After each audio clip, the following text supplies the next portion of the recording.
What's going on? It's your boy Madara back again, once again, with a review for One Piece chapter 1058, entitled New Emperors. This chapter was dope. This felt like a classic pre-time skip One Piece chapter. A lot of condensed information in it. A lot of information about Cross Guild. We finally got the new bounties for the Straw Hat Pirates. And we even got some insight into the Revolutionary Army by the end of this chapter. So I'm going to get right into it. This chapter was a million times better than 1057. As I've said before, I didn't like the ending of Wano Island, of the Wano Kuni arc. I don't know why I said Wano Island. But Wano arc, I thought it was okay. The ending was okay. But this chapter was leagues above it, with just the classic interactions between the Straw Hat Pirates, Zoro and Sanji getting into it, Nami beating up Luffy for his antic of jumping off the cliff because he was baited by Kid was just hilarious. Obviously, we get into the bounties, and we even had to make a few clarifications because the original Japanese kind of messed up the text on what Zoro's bounty was. Zoro's bounty is actually 1,111,000,000 because it originally said 1 billion. It was 1.1, so it was 1,100,000,000 and 1,100, which only gave him like 1,100 more berries than Jinbei, but now he's like way up there because Jinbei is 1.1, Sanji is 1,032,000,000. So Zoro has like a sizable lead now as the second in command of the Straw Hat Pirates, or with the second highest bounty. He is the vice captain, and so, or the first mate, if you will. And so it's just cool to get the interactions again between each crew member, so that way we can see exactly what's going on with them. Yeah, so most of the Straw Hats just got a flat increase, if you will, to their bounties. Nami, Brook, Frankie, and Usopp all got a flat 300 million berry bounty increase. So Nami went from 66 to 366. Brook went from 83 to 383. Frankie went from 94 to 394. And Usopp went from 200 to 500 million. And so you just get to see all of the reactions. Frankie, his bounty picture is actually the Sunny. So it's kind of a play on what Oda showed in Frankie's bad ending in the SBS, how he showed that Frankie's bad ending was that he basically turns himself into a battleship. And so I don't know why CP0 thought Frankie was a ship when he took out Sasaki, but the Mary saw the fight, so that one right there just weird. It's just a weird direction for Oda just to keep on trolling Frankie. And so obviously Nami, she said even she would go after someone with that type of bounty. And so it's pretty cool because they're also called Luffy's 9 commanders, right? So the pet chopper, he only got a 900 berry increase, so now he's worth 1,000 berries. So that troll is still going on with him because he's just the mascot, really. I am waiting for Chopper to get an actual fight because I think his last fight was on Eni's Lobby. Technically Fishman Island, but his last real fight was Eni's Lobby. Just like Robin's last real fight was in Skypiea. And so until she fought Black Maria. And now that right there is the most surprising bounty of all, that Robin's bounty is 930 million berries. So they're finally putting respect on her name. So she's one of the only 2 people that we know that are alive that can read the poneglyph. And so the world government is really going after her. That's why even in Wano, they kept asking, hey, capture Nika Robin, have you caught her yet? Though they did delay it and was like, no, kill Monkey D. Luffy.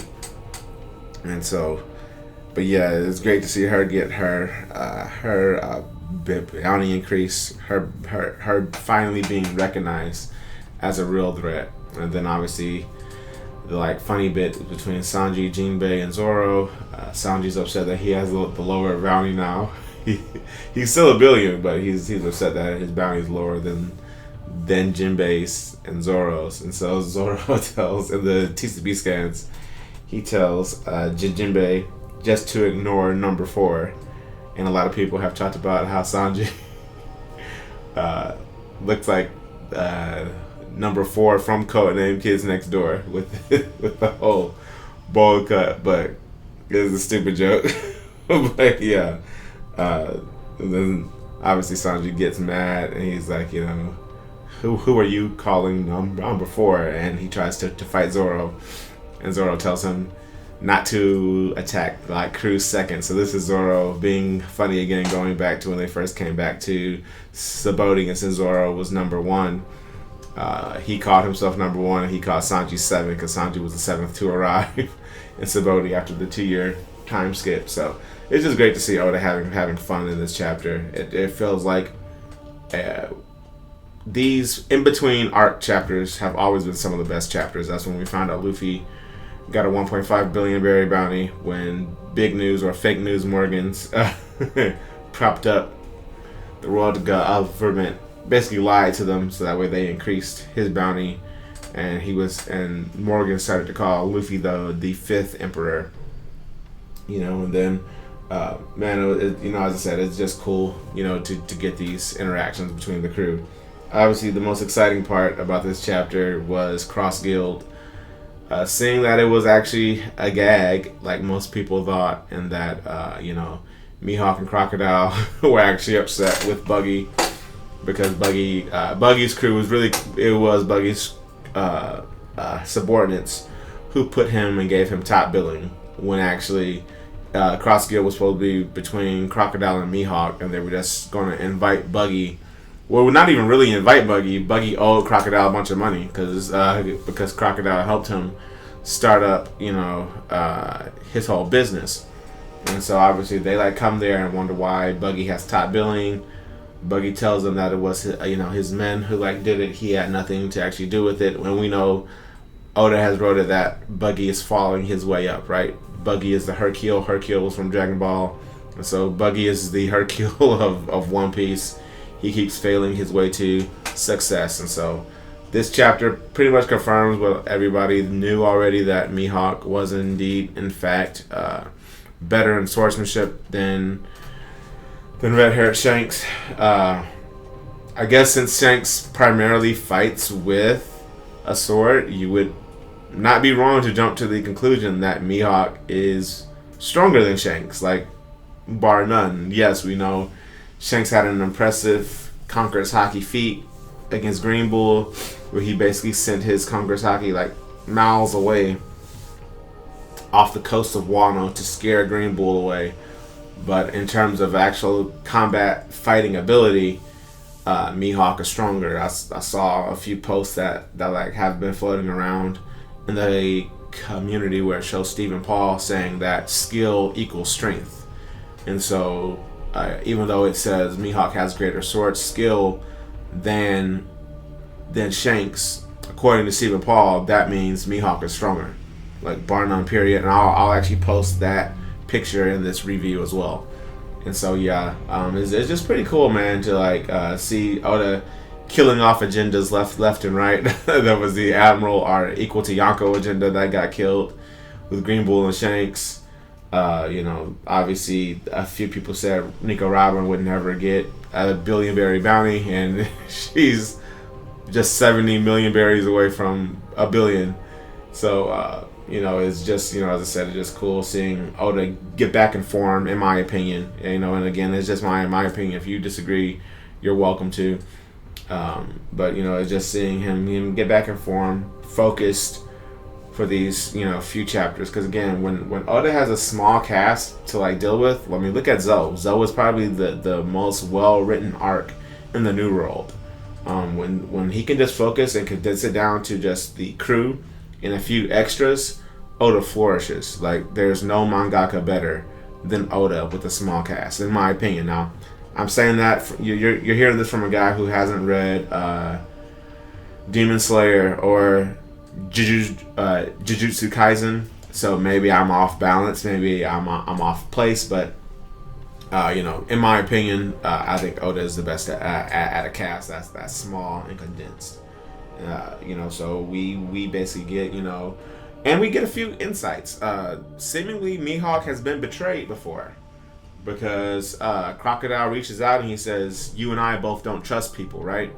And then we see a contemplative panel of Mihawk thinking about what Crocodile is saying. So maybe that's why he rose solo dolo. Maybe Mihawk did have a crew before, and his crew betrayed him. So now we're going to get this juxtaposition between he and Zoro. Zoro is the pirate hunter. Mihawk is the marine hunter or naval hunter, according to the Viz translation. And so, right there, that parallel between Zoro and Mihawk, from Zoro aspiring to become the greatest swordsman in the world, Mihawk is the greatest and strongest swordsman in the world. Mihawk again is the marine hunter. Zoro is the pirate hunter. That juxtaposition, by himself, his unfrozen bounty is 3.5 billion. Without a crew, without territory, that's what. Like if he had assumed the position of leader of Cross Guild, he would be recognized as a Yonko. He literally said this chapter, "I don't care about being a Yonko. I just want to live a peaceful life." And so, yeah, man, it's just cool. Obviously, it's great to see Crocodile, aka Mr. One, and Daz Bones, Crocodile was Mr. Zero, Daz Bones was Mr. One. It's great to see them back in action. Even to see that fight scene of he and Croc sinking those marine ships and vessels. And so, again, I'm just excited. Obviously, the end of the chapter, we get to Kamabaka Kingdom, Kamabaka Queendom, where we get to see Ivankov after all these years.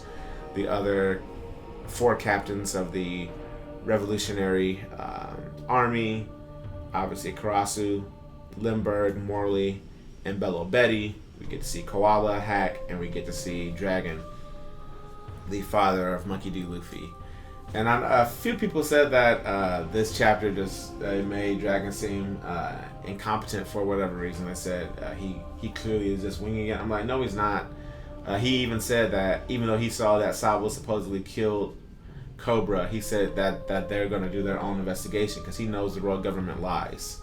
So I don't think he's inferior. I don't think that he doesn't know. It's Dragon. He hasn't been caught. He's the world's most wanted man. So I think that this flows perfectly within the means. Yeah, it just flows within the means of his character. It's not out of character at all. He's worried because you get a headline that Sabo killed one of the original 20 kings countries. He's killed one of the kings of those original 20 kingdoms.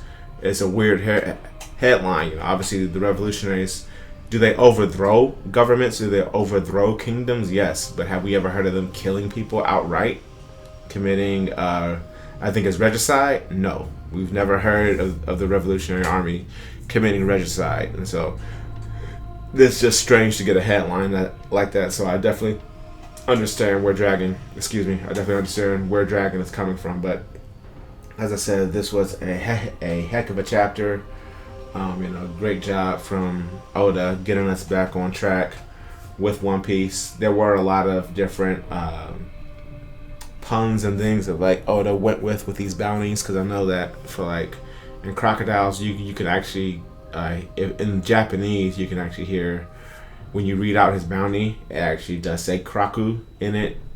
And obviously Zoro's is a play off of his birthday, November 11th, so 1,111,000,000. Sanji's as well. He's March 2nd. That's where the 32 million comes from in his bounty. And so yeah, there's always a bunch of Japanese puns that Oda puts in these chapters. So 10 out of 10 for me, 12 out of 10 if I'm being completely biased. But yeah, man, this is a great chapter. I have nothing bad to say about it. Everything flowed. No nitpicks, nothing. This was a great One Piece chapter. And with that, that's my review for One Piece chapter 1058. See you guys in the comments. Like the video if you will. Dislike if you want to. Anything helps out the algorithm. And I'll be back before y'all soon. Peace.